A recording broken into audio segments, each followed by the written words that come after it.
Virgin, it's me Ghost Girl and I'm here with you guys for another video. So in today's video I'm going to be talking about my auntie and how she stayed in a haunted house.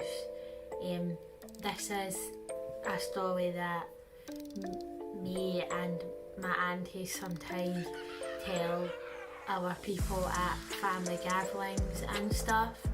And since it's Spookfest and we're doing kind of all things spooky, and I've already told some spooky stories of our people's, I thought why not tell a few spooky stories of my own. And so I thought for this video I'd talk about my auntie and her haunted house. So before my auntie lived in the town that she lives in currently, she used to stay in a council house with her partner and their two kids. And I don't know if anyone watching is in a council house or is aware of some of the reputations that council houses have. But in Scotland, council houses have a reputation for being haunted, just because most council houses in Scotland were built right after the Second World War to help with the housing shortages, because after the Second World War a lot of the houses had been blown up by the German bombs, and the government built council houses to help house the soldiers and their families, and rehouse the houses of people that had lost their homes in the World War II bombings.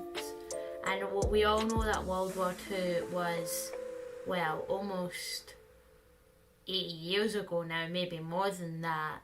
And so some of these houses and council schemes are at least 80 years old, and a lot of people have lived in them.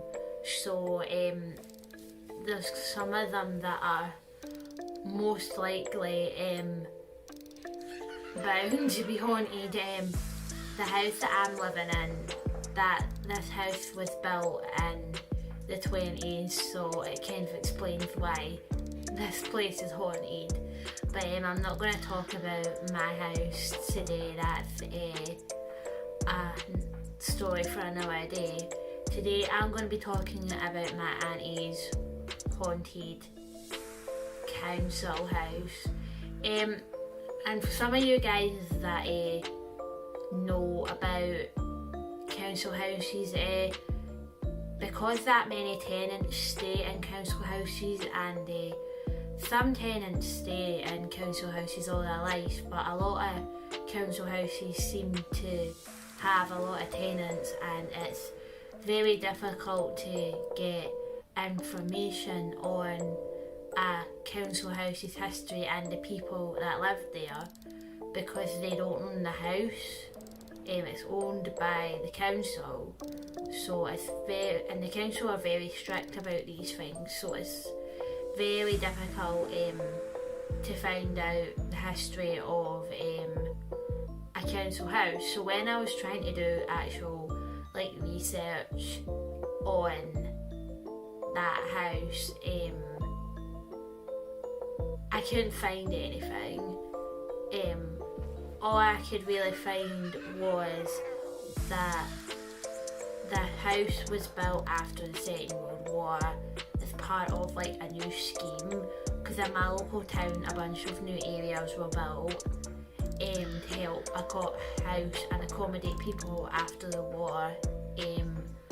And the house was originally meant to be a temporary built house, as were most council houses, and then in 10 or 20 years time they were meant to be moved from the council houses into more permanent housing, but unfortunately the government ran low on money, so the people that moved into these houses ended up in the houses permanently. And one thing that council houses, especially in Scotland, are infamous for is needing repairs and things are getting broken, and that is because council houses were not built to last. They were only meant to be a temporary measure, but because the money ran out, people ended up permanently there.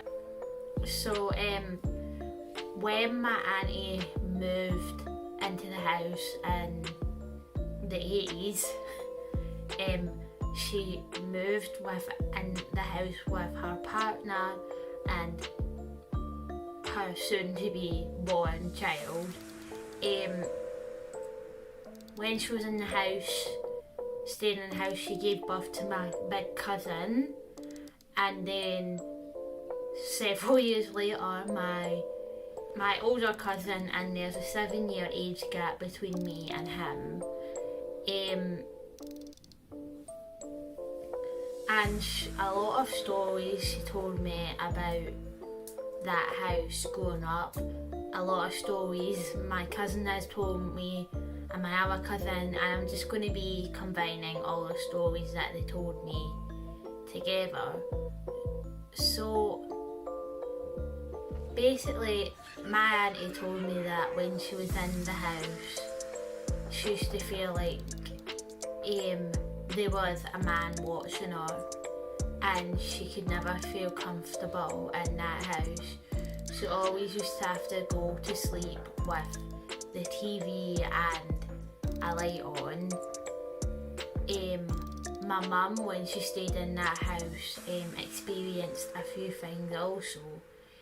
She kept feeling that there was this angry man in the house, and that he was after my little cousin and wanted my cousin, and she used to always get up in the middle of the night and check on her to see that she was okay, and my cousin used to feel that there was always this man watching her, and my younger cousin always kind of sensed that something wasn't right, and he used to hear things moving and shuffling and banging at night, and he said sometimes that he'd hear scratching on the wall and banging noises. He actually experienced the most stuff. My uncle never ever experienced anything in the house, but he said that sometimes he would be sitting in the living room watching the TV, and he'd get a really eerie feeling when he was watching the TV. And what eventually happened was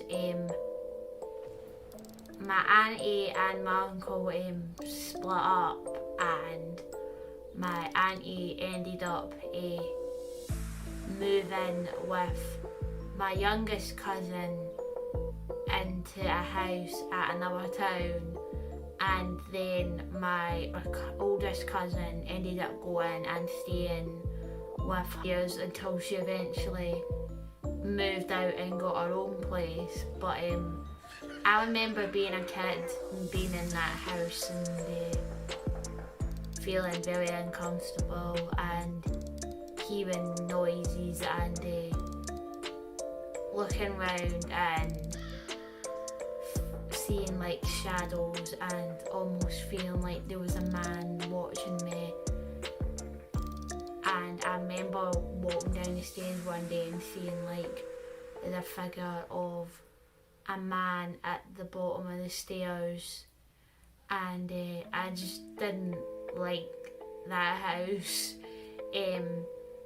I did go to it once and have a look at it once when I was an adult, and I do have a lot of fond childhood memories of that house, like, don't get me wrong, but it still gives me the creeps, and I'm glad it's not in my life anymore, and I pity the person who's staying in it now, like, living in haunted houses sometimes just isn't as very pleasant. Like, believe me, I'm very experienced with that.